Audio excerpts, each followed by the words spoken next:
Good morning, everyone. So we have completed the chapter magnet in our class, but still, the some students who have not attended the class, this is the revision for them, or this is the class for them. So now at the top, our topic is poles of a bar magnet. So bar magnet जो होता है उसके poles क्या होते हैं? Poles are the points where it is having the maximum strength. जहाँ पे magnet की मैक्सिमम स्ट्रेंथ होती है उसको हम पोल्स बोलते हैं। And normally a magnet have two poles. Every magnet have two poles and these poles are known as north and south poles. ठीक है जी। Why we are calling it as North Pole and South Pole? Because one end of the magnet always points towards geographical north and one end points at the geographical south of the earth.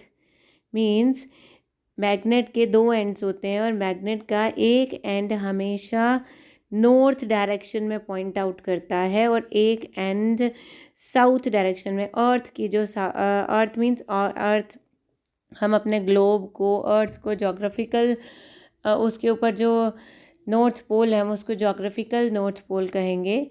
ठीक है, तो जो geographical north pole की तरफ point out करता है we call that as north pole या north seeking पोल, north की तरफ दिखाने वाला पोल।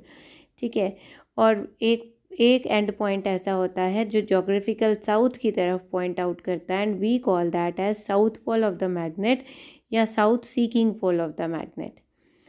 Fine. So and when it shows when it shows magnet shows the north south direction when it is freely suspended, means it is free to move।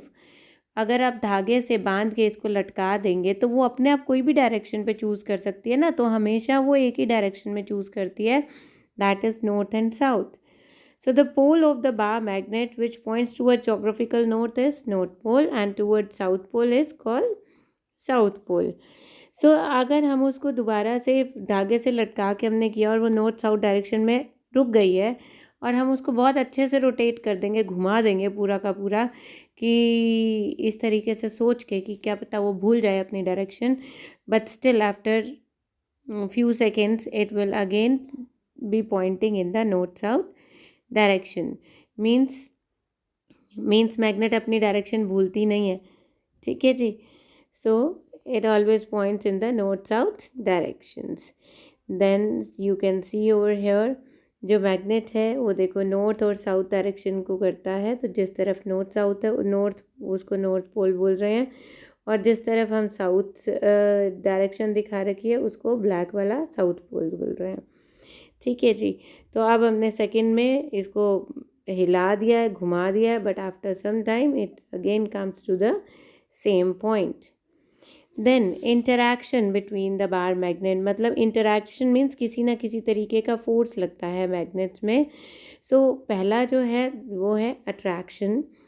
If we move one bar magnet towards the other bar magnet, हम एक magnet की तरफ दूसरी magnet लेके आते हैं इस तरीके से कि अनलाइक पोल्स एक दूसरे की तरफ हैं। अनलाइक पोल्स मतलब साउथ की तरफ नॉर्थ या नॉर्थ है तो नॉर्थ की तरफ साउथ हम लेके आएंगे, तो हम क्या देखेंगे, तो magnets are seen to experience a pull towards each other, एक तरफ एक दूसरे को खींच रही है, एक दूसरे की तरफ खिंचाव हो रहा है।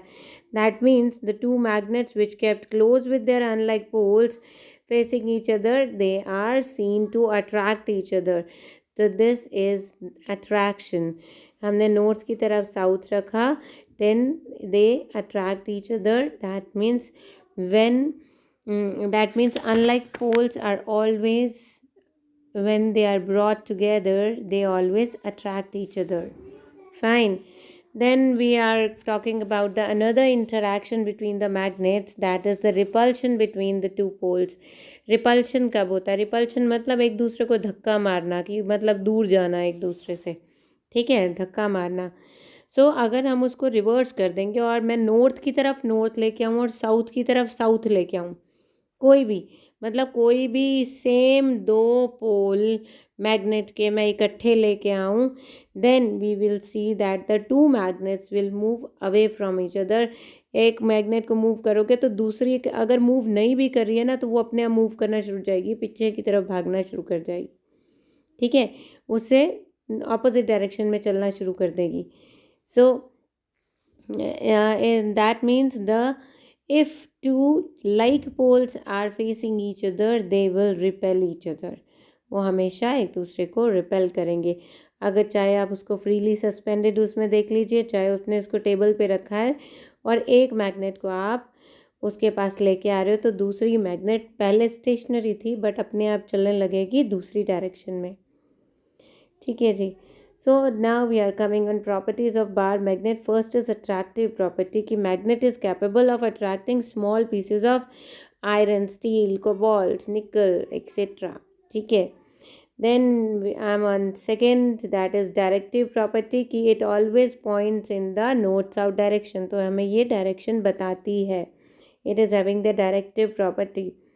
Then a magnet has always two magnetic poles कि अगर मैं उसको तोड़ भी दूँ, जितने भी टुकड़े कर लूँ, उन सभी के दो ही पोल्स होंगे। देखो जो मैग्नेटिज्म होता है ना, मैग्नेटिज्म क्या होता है कि जो इलेक्ट्रॉन्स होते हैं इसके अंदर, जो पार्टिकल्स होते हैं, उन्होंने अपने आप को एक डायरेक्शन में ही प्लेस कर रखा होता है।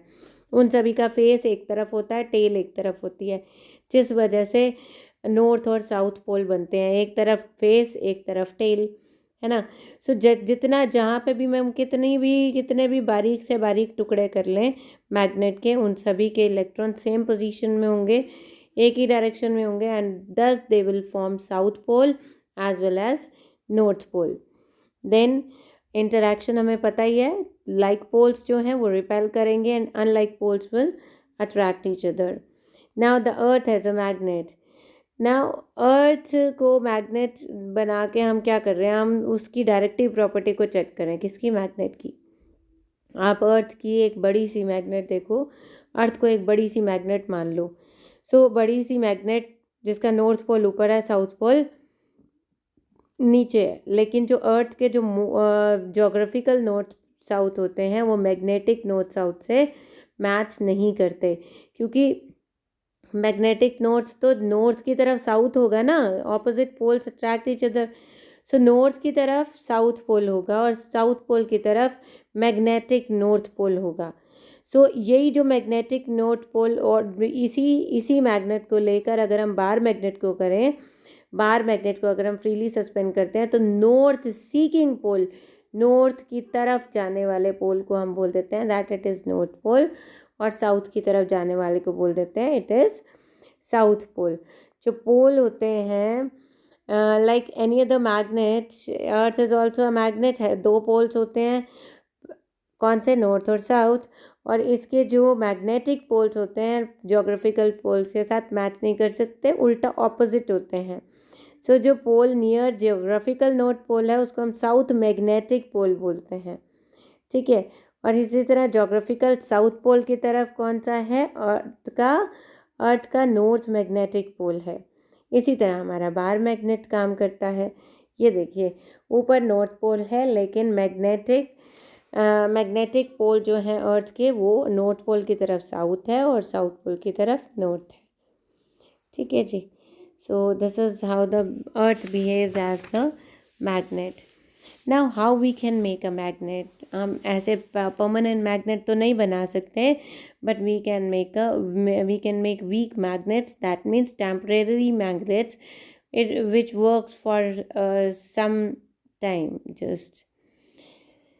सो weak magnet can be made कि हमने एक आयरन रोड लिया, उसको नॉर्थ साउथ डायरेक्शन में कर दिया पहले, और फिर हमने उसको एक एंड पे हल्का हल्का हैमर करना शुरू किया। हैमर मीन्स हथौड़े से मारना शुरू किया। जब हम ऐसा करेंगे तो उसके पार्टिकल सारे एक ही डायरेक्शन में पॉइंट आउट करने लगेंगे, एंड फॉर सम टाइम, थोड़ी देर के लिए वो कुछ चीज़ों को अपनी तरफ अट्रैक्ट करना शुरू कर देगी।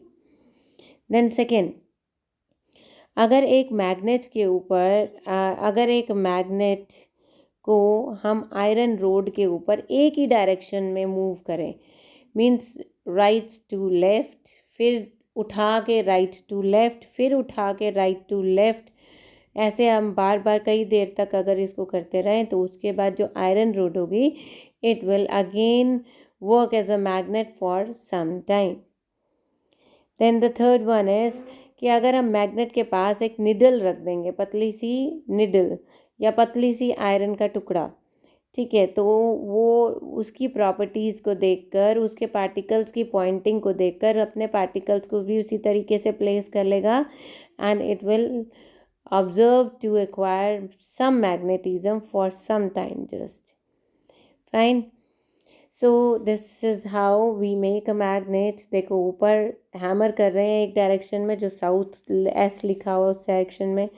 देन एक आयरन रोड है, उसके ऊपर ये मैग्नेट एक ही डायरेक्शन में बार बार चला रहे हैं और उठा के वापस ऊपर लेके आ रहे हैं। सो जो अगर हम नॉर्थ पोल कर रहे हैं तो फर्स्ट पहली जगह पे साउथ पोल बन जाएगा, अगर साउथ पोल से आप रगड़ रहे हो तो वो नॉर्थ पोल बन जाएगा। इसी तरीके से अब ये निडल पड़ी हुई है थर्ड केस में साउथ और नॉर्थ पोल की तरफ, तो साउथ पोल की तरफ निडल का नॉर्थ बन जाएगा और नॉर्थ पोल की तरफ निडल का साउथ बन जाएगा। सो थोड़े टाइम के लिए ये मैग्नेट की तरह काम करना शुरू करेगी। Fine, then we are having additional facts about magnets कि मैग्नेट, ये लास्ट पेज पे बेटा मैग्नेटिक कंपास भी अभी कराऊंगी मैं। Magnet stand to lose their magnetic property, अगर हम उसको गिरा दें, बार बार गिरती रहे, अगर हम बार बार उसको ठोकते रहें किसी चीज़ से या फिर उसको हम गर्म कर दें तो उसके सारी मैग्नेटिक प्रॉपर्टीज़ ख़त्म हो जाएंगी, क्योंकि उसके जो इलेक्ट्रॉन्स हैं अंदर, पार्टिकल्स जो हैं, वो अपनी से डायरेक्शन एक डायरेक्शन में नहीं रहेंगे, they will be there in the magnet randomly. और अगर रैंडम पोजीशन में आ गए, मतलब किसी का फेस कहीं किसी का फेस कहीं, तो वो पार्टिकल्स मैग्नेट की तरह बिहेव करना बंद कर देंगे। Then second is if magnets are not stored properly, अगर हम उसको स्टोर नहीं करें प्रॉपरली अच्छे ढंग से, उनकी स्ट्रेंथ जो होगी वो टाइम के साथ कम होती चली जाएगी। Then magnets can also arrange the stored, arrange नहीं, इरेज आएगा यहाँ, कि मेमोरी जो सीडी या डीवीडी या ऑडियो कैसेट्स या फ्लॉपी डिस्क, इवन आपका एटीएम, उसकी जो पीछे वाली पट्टी होती है वो मैग्नेटिक होती है। ठीक है जी। सो ये जो मैग्नेट्स, अगर हम इन मैग्नेट्स के पास लेकर आएंगे, इन सभी में कुछ ना कुछ मैग्नेटिक मटेरियल है, तो इनके पास अगर हम जनरल मैग्नेट्स लेके आएंगे then it can erase the data in their memory. So इस चीज़ का ध्यान रखना चाहिए कि मैग्नेट हम फ्लॉपी के साथ, सीडी के साथ, डीवीडी के साथ, ऑडियो कैसेट्स के साथ, सेल फोन के साथ ना लेके आए। Then magnetic compass, magnetic compass एक प्रैक्टिकल डिवाइस है मैग्नेट की डायरेक्शन की प्रॉपर्टी को यूज़ करने का, कि हम उसको यूज़ करें। मीन्स इसके अंदर एक निडल होता है, निडल जो होता है वो सेंटर से जुड़ा हुआ होता है, लेकिन इस तरीके से जुड़ा होता है कि वो अच्छे से टाइट नहीं होता है, इट्स फ्री टू रोटेट, मतलब घूम सकता है वो किसी भी डायरेक्शन में अगर घूमना चाहे तो। हॉरिजॉन्टल बॉक्स में ये फिट होता है, उसके ऊपर एक ग्लास कवर होता है ताकि हवा भी इसको तंग ना करे, और you could be easily able to see the everything written over here and the directions where the needle is being moved. Then the compass also has a dial, इसकी एक डायल, जैसे डायल मीन्स होता है जैसे you see the wall clock और your wrist watch, उसके ऊपर जहाँ पे 1 2 3 4 नीचे लिखा होता है, we call that as dial. और इसके डायल पे 1 2 3 4 लिखने की बजाय डिग्रीज लिखे होते हैं, ठीक है जी, एंड डायरेक्शंस लिखी होती हैं, that north, then north east, east, then south east, then south west, then west and north west, ऐसे डायरेक्शंस लिखी होती हैं। तो आपको ना नॉर्थ से उसकी निडल को कोइंसाइड करना होता है, किसको, आपके कंपास के अंदर जो निडल होती है वो एन के ऊपर, एन और एस के ऊपर कोइंसाइड कराना होता है, तो आपको नॉर्थ पता चल जाता है। नॉर्थ पता चलता ही वो मीन्स वो जो निडल है वो नॉर्थ की डायरेक्शन में है, तो आप अपने कंपास को घुमा के एन जो है उसके पॉइंटर पे ले आओ, फिर आपको उससे पता चल जाएगा कि अकॉर्डिंगली ईस्ट कहाँ है, साउथ कहाँ है, वेस्ट कहाँ है, साउथ ईस्ट कहाँ है। फाइन। सो कंपास के डायल के ऊपर डायरेक्शंस मार्क्ड होती हैं, and to get the direction properly, तो कंपास जो है that should be placed away from any other magnet, किसी और मैग्नेट के पास ना रखा हो, किसी और आयरन के टुकड़े के पास ना हो, कोई करंट कैरिंग वायर के पास ना हो। ये सारी चीज़ें ध्यान रखनी चाहिए, क्योंकि मैग्नेट जो होती है सबसे पहले किसी मैग्नेटिक मटेरियल या मैग्नेट के अकॉर्डिंग अपने आप को प्लेस करती है। अगर उसके आसपास कोई मैग्नेटिक मटेरियल या मैग्नेट नहीं है तो वो ज्योग्राफिकल नॉर्थ और साउथ पोल को आपको पॉइंट आउट करेगी। फाइन। सो ये चीज़ें नहीं होनी चाहिए। और करंट कैरिंग वायर, जो सीधी वायर होती है, वो भी एक मैग्नेट की तरह काम करती है, ध्यान रखना। सो this is your magnetic compass. देखो नॉर्थ साउथ ये डायरेक्शन लिखी हुई है, ये डायल है जिसपे 0, 20, 40, 60, 80 लिखा है। दीज आर डिग्रीज, और 360 डिग्रीज तक बनेगा, बिकॉज 360 डिग्रीज का एक सर्कल होता है, आप सभी ने पढ़ा है अपनी बुक में। सो ये बीच में जो गोल्डन सा आपको पॉइंट दिखाई दे रहा है, ये निडल है, निडल बीच में से जुड़ी हुई है इसके साथ, and it is freely rotating in the horizontal plane, और इसके ऊपर ग्लास कवर चढ़ा हुआ है, ठीक है, इसके ऊपर। सो जो फर्स्ट कंपास थी वो चाइनीज़ ने इन्वेंट करी थी, एंड चाइनीज़ ने यूज़ किस लिए की थी, जब वो समुद्र में जाते थे तो उनको डायरेक्शंस का पता नहीं चलता था, तो वो डायरेक्शंस इसके थ्रू देखते थे, ठीक है जी। तो सबसे पहले जो ट्रैवलर्स थे, चाइनीज़ से पहले जो ट्रैवलर्स होते थे, वो मैग्नेट को फ्रीली सस्पेंड करते थे धागे से बांध के कि ये किस तरफ डायरेक्शन शो कर रहा है। सो this is your chapter, and now readily I am going to have the exercise. So look at this exercise and note it down in your book. The materials which do not get attracted towards a magnet, उनको हम कहते हैं non magnetic materials. Bar magnet एक तरीके का permanent magnet है। Even the smallest piece of a bar magnet has 2 poles होते हैं। Earth has its magnetic, geographical south pole की तरफ उसका मैग्नेटिक नॉर्थ पोल होता है, and magnets are use for navigation purposes. Then true or false, naturally occurring magnets are called lodestones. Very true. Aluminium foil क्या magnet से attract हो जाता है? No, नहीं होता है, false. Bar magnets have a north seeking pole as well as south seeking pole. Very true. Then two magnetic poles of the same kind attract each other. No, same kind के तो repel करते हैं, so it is false. When two magnets are moved farther, अगर दो magnets को हम दूर ले जाएं तो उसके अंदर का जो फोर्स है अट्रैक्ट करने का, ये रिपल्शन का, वो बहुत स्ट्रांग हो जाता है, he is saying. But strong नहीं होता है, जितनी दूर लेके जाएंगे उतना फोर्स कम हो जाएगा, so it is false. Then take the correct option. It is first, the magnetic material that was discovered first of all is iron, steel, lodestone, cobalt. It is lodestone. Magnet can attract, किस इनमें से किसको attract करेगी? Obviously iron nail को. Then a material that is often used to make a temporary magnet is soft iron. Normally magnetic materials को use करते हैं। When we suspend a bar magnet from a thread, it comes to rest along the कौन सी direction? North south direction, पता है सभी को। A device which generally does not use a magnet. CD player में magnet होता है, telephone में भी होता है, इलेक्ट्रिक मोटर में भी होता है। सो गीज़र में सिर्फ एक हीटिंग इफेक्ट ऑफ करंट काम आ रहा है, मीन्स पानी गर्म करना है, सो उसमें मैग्नेट की ज़रूरत नहीं है, that's why geyser is there. So that's how we have completed our chapter. We have completed our syllabus from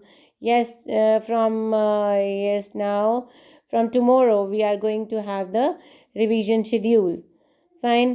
So I have sent you this chapter yesterday, so try to complete the notes and bring your notebooks in the class so that they get checked. And now your homework is to learn chapter number 14 and chapter number 6. Thank you very much.